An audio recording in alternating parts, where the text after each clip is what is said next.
আসসালামু আলাইকুম। আজ যারা ফজরের নামাজ ছেড়েছ, এই কথাটা তোমার জন্য। ভোরের সেই মিষ্টি ঘুম ছেড়ে যেই মানুষটা ফজরের নামাজ পড়ে, সে জানে না আল্লাহ তার জন্য কত বড় নিয়ামত লিখে রাখছেন। আজ যারা ফজরের নামাজ ছেড়ে ঘুমায়, কাল কবরের অন্ধকারে গিয়ে তারা বুঝবে ফজরের 2 রাকাত নামাজ কত বড় আলো ছিল। ফজরের নামাজ শুধু কবর আলোকিত করে না, এটা দুনিয়াতেও এনে দে বরকত, রিজিকের প্রশস্ততা আর অদৃশ্য রহমতের দরজা। হে ভাই, হে বোন আমার, একদিন তো কবরে যেতেই হবে।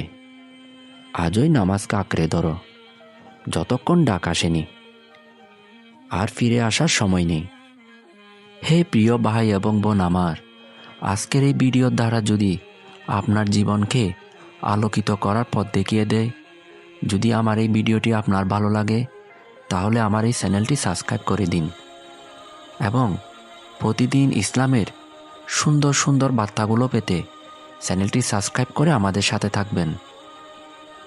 হে আল্লাহ, আমাদের সবাইকে ফজরের নামাজ পড়ার তৌফিক দিন। আমিন।